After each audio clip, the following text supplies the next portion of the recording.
Growing up, I always pictured myself living quietly in our family home with my mom. However, that vision shattered unexpectedly when my husband, Scott, announced that he would be taking on the responsibility for all our household expenses and that it was time for my mother to move out. His blunt declaration left me stunned and deeply confused about the sudden turn of events. The reasons behind their decision became painfully clear only later when I discovered that my mother-in-law had changed the contractor's name on the condominium documents. My name is Laura, and at 35, my life is anything but slow. I was named by my father, who owned a small-town workshop. He chose Laura because I was born during that season, a name that might sound ordinary but holds immense significance for me as it carries the love of my late father. His craftsmanship was well known, and even during difficult times, I have fond memories of playing in his workshop as a child. Unfortunately, the workshop struggled financially, leading to my father's untimely death in the very place he loved during my elementary school years. To protect me, my mother and I moved away to start anew, quietly. The years of hardship weighed heavily on my mother, and she passed away during my high school years. Despite the overwhelming grief, I found the strength to forge ahead, fueled by a passion to honor my father's legacy and showcase his skills to future generations. With the help of a scholarship and countless part-time jobs, I managed to graduate from high school and pursue engineering at the local public university.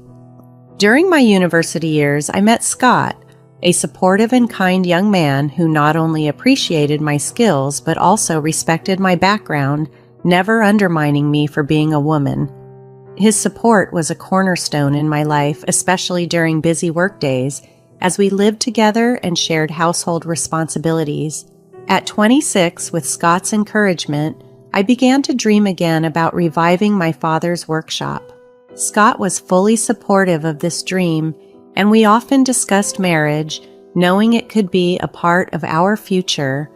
Yet, my main focus remained on restoring the workshop to its former glory. Scott respected my wishes and patiently helped raise funds, even supporting my decision to use crowdfunding as a means to leverage my unique position as a female engineer in a male-dominated field. Incorporating the unique narrative of my life into the marketing strategy, I aligned the campaign with the growing societal movement that supports empowering women. With meticulous planning and persistence in securing both funding and the right team, after 4 years of dedicated effort, I successfully revived the Old Town Workshop. Learning from past financial hardships, I infused the workshop with cutting-edge technology and gave it a modern, sophisticated makeover. By establishing facilities and systems that supported women's needs, I aim to foster a productive and welcoming environment for female workers. These initiatives swiftly propelled the workshop to a premier status within the industry. While some might attribute my success to mere luck, it was the culmination of overcoming numerous challenges through relentless hard work. Scott, my partner from university, knew the reality of my struggles better than anyone. However, as my career advanced, Scott faced stagnation in his professional life. While his colleagues moved up the ranks, he remained in lower-level positions, which led to growing frustration on his part.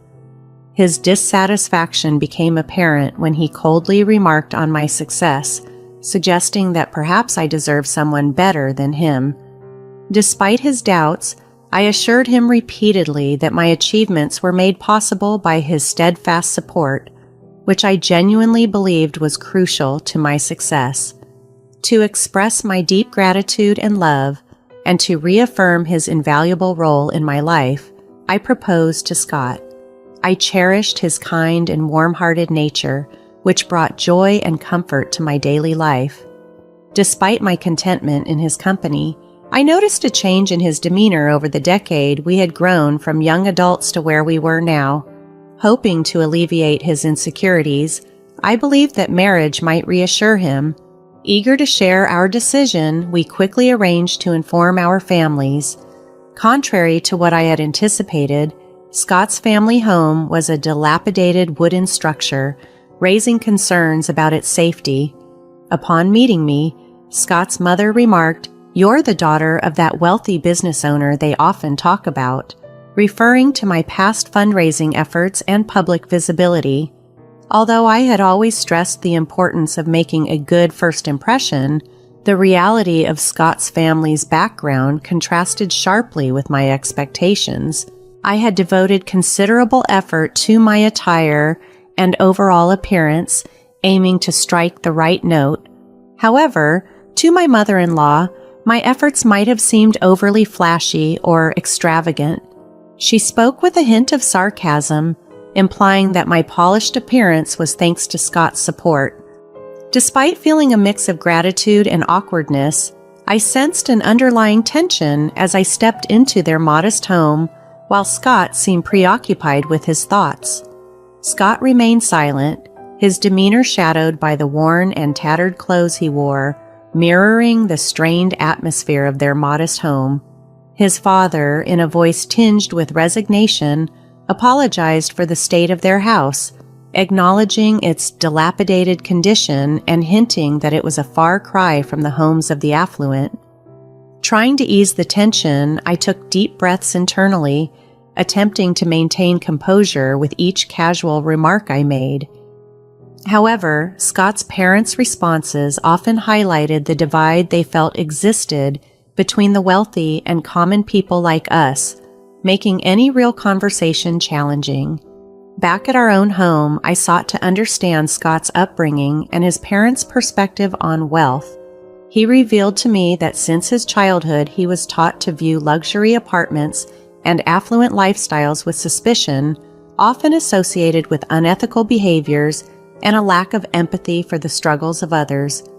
He was even discouraged from befriending children from wealthy families. Although I hadn't grown up wealthy myself, it was insightful to see the deep-seated roots of his parents' views. Despite Scott's explanations, his parents continued to disapprove of our relationship. His mother frequently voiced concerns that I was making Scott shoulder too much responsibility, while his father subtly warned him not to let our marriage be dominated by my influence. These expressions of disapproval seemed to erode Scott's self-esteem further. Behind my successful career was a drive to honor my late father's legacy, not a desire to overshadow others or exploit them, a point Scott had tried to convey to his parents, but my social visibility had already left a profound and somewhat skewed impression on them. I made several attempts to bridge the gap, communicating openly and trying to empathize with their viewpoint. Despite my efforts and goodwill, Scott's father remained skeptical, accusing me of thinking like how rich people think, which gradually hardened my heart towards them. Meanwhile, Scott's visits to his family became more frequent as his father's health declined, creating a growing distance between us, even though we were married and living under the same roof. 3 years into this strained phase of our marriage, Scott abruptly announced his decision to quit his job, citing the need to handle more at home. This unilateral decision infuriated me, especially since it was made without any discussion. Our relationship had devolved into a mere formality, lacking in depth and genuine communication. Although Scott claimed to be preoccupied with household tasks, I soon learned that his time was frequently spent at casinos and racetracks, further straining the fragile threads holding our relationship together. When I confronted Scott about his recent behaviors, he casually suggested that we hire a professional housekeeper, claiming that he wasn't my servant and reminding me that we had the financial means to afford it. His dismissive tone left me stunned and unable to find the words to respond. During this period, Scott's father's health rapidly declined, and he passed away 3 months later. Shortly after, while visiting my house, Scott made an unexpected announcement that he planned to live there with his mother, just the two of them. His abrupt declaration left me speechless. Continuing, Scott stated he would handle the monthly rent and demanded that I move out. Shocked by his demand, I could only manage to ask if he was truly capable of covering the rent. Instead of a clear answer, my mother-in-law interjected angrily, accusing me of belittling them. Scott, clearly frustrated, sighed heavily and asserted that he was done being dictated to and intended to live life on his terms. Their intense demeanor took me by surprise, and I found myself momentarily at a loss for words. Reflecting on their past actions and attitudes, I realized that dealing with them was going to be exceptionally difficult. I responded calmly, stating that I understood and would vacate the house the following month. However, my mother-in-law, not satisfied, pressed for an even earlier departure, rudely suggesting that I leave the next week as she was ready to start her new life and had already arranged for her belongings to be moved. Her sudden urgency puzzled me, especially since I had just agreed to leave, making it hard to grasp her logic or motivations. When I hesitated, she raised her voice even more, challenging me. "Someone as wealthy as you should move immediately to make room for professionals, right?" She repeated the remark sarcastically, indicating her view of the wealthy as being somehow special or different. Initially, I had thought it would be appropriate for them to find a new place, considering I was the one who had arranged for the house. Yet my mother-in-law aggressively insisted, "This house belongs to Scott, and no matter how much you earn, I won't let you forget that." Behind her forceful words, I sensed a message that my higher income should not make me feel superior to Scott. Observing Scott's smug and gloating expression, I found myself questioning why I had invested so much effort into this relationship in such an unbearable situation where cohabitation had become intolerable. Realizing that I could no longer share the same space and breathe the same air as Scott and his mother, I decided it was time to seriously contemplate a divorce. I planned to handle all the necessary moving arrangements and document changes over the upcoming weekend. When I softly confirmed my intentions, Scott and his mother exchanged smirks, their expressions triumphant as if they had won a long battle. I immediately started looking for apartment vacancies and reliable moving companies, even amidst my busy schedule that included work-related business trips. Upon returning home one day, I found Scott sound asleep, seemingly oblivious to my presence. That weekend, he signed the divorce papers calmly, without a hint of emotion, while his mother busied herself with the real estate agent, signing the rental agreement for the house. I was particularly concerned about whether she fully comprehended the high annual rent of $75,000. After completing all the necessary procedures, I found myself walking alone towards my new place, leaving the high-rise condo behind. The new apartment, a secure one-bedroom, was ideal for living alone. During the move, I decided to let go of many unnecessary items, which helped clear both my home and my mind, setting the stage for a fresh start. Decorating the new space was an enjoyable endeavor that helped me immerse myself gradually into my new lifestyle. As I settled in, thoughts of Scott and his family began to fade, although I couldn't completely erase them from my mind. Reflecting on the memories and the challenging times Scott and I had overcome together, I never imagined our relationship would end this way, especially recalling our university days when we had supported each other through financial hardships. The strain that developed over time was profound and immeasurable. However, later revelations added another layer of disbelief. I coincidentally reunited with a university friend who shared rumors of Scott frequenting city clubs, and a former neighbor mentioned seeing my ex-mother-in-law frequently stepping in and out of a luxury foreign car, dressed in lavish fur clothes, a stark contrast to their previous demeanor. Hearing about their new extravagant lifestyle, it was hard to believe these were the same people who once scorned the wealthy. Witnessing their transformation from afar, I saw how dramatically they had changed after I had distanced myself from that life. 3 months after our separation, I was startled by an unexpected call from Scott. His voice was tinged with a desperation I hadn't heard before, and it piqued my curiosity, especially given the way our relationship had ended. "We've gotten ourselves into some trouble," Scott explained, his tone urgent. He then shared a bewildering story that began 4 months earlier with an astonishing phone call from his mother. "I hit the jackpot in the lottery. Can you believe it? $50 million, she had exclaimed. She'd been buying lottery tickets for years, and this time she believed she had won a fortune beyond her wildest dreams. "Is this true or just a joke?" Scott had asked her to confirm. After repeatedly checking the numbers, his ex-mother-in-law assured him there was no mistake.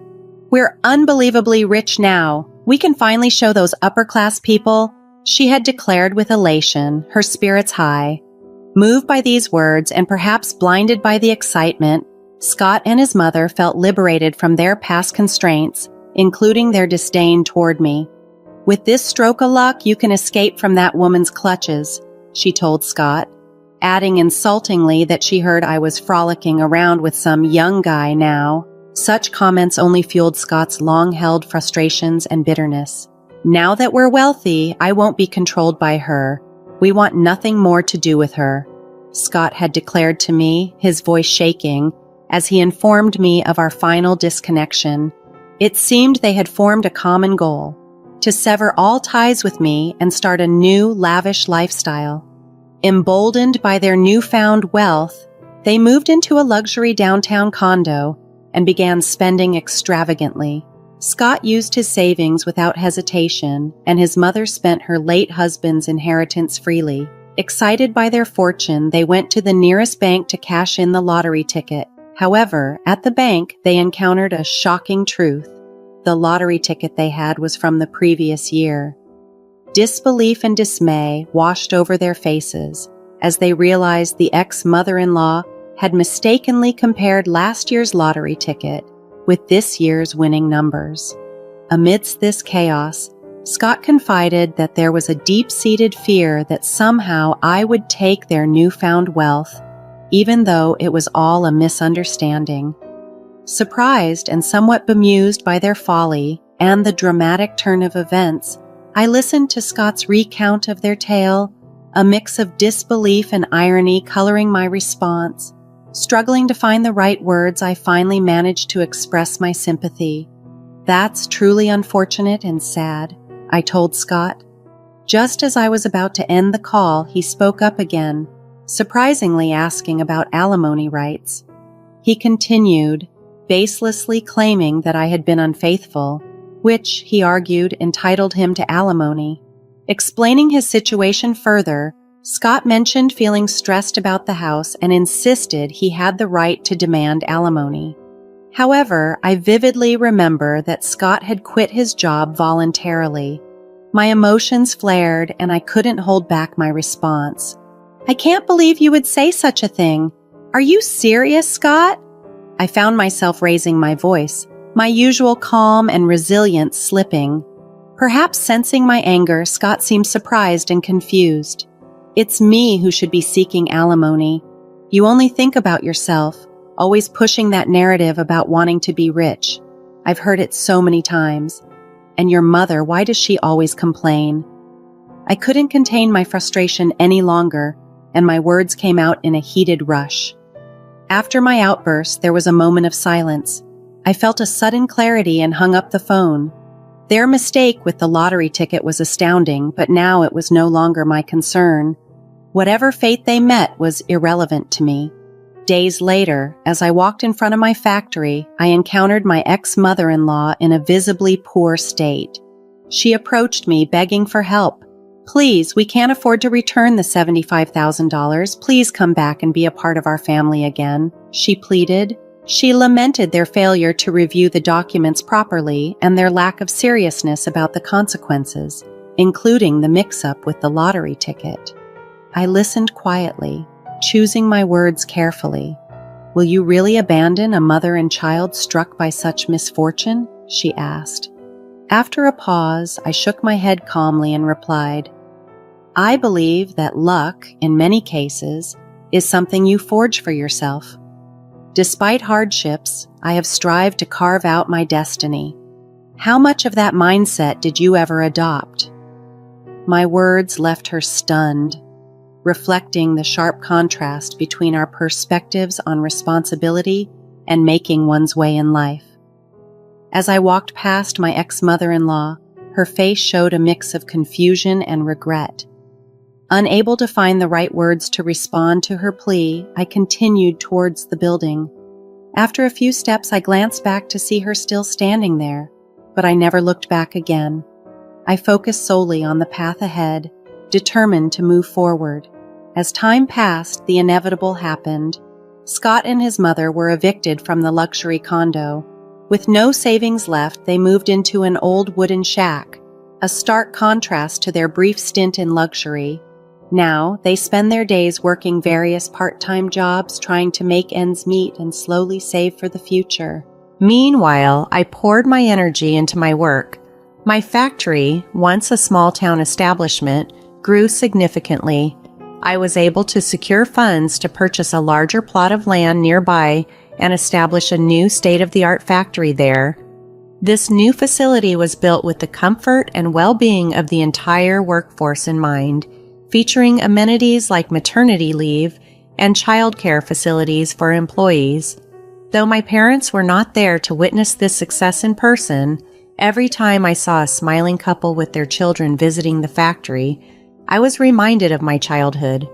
These moments filled me with a deep sense of relief and happiness, seeing the families enjoy the environment I had created, a stark reminder of the full circle my life had taken, from the hardships of my youth to the successes of my adulthood.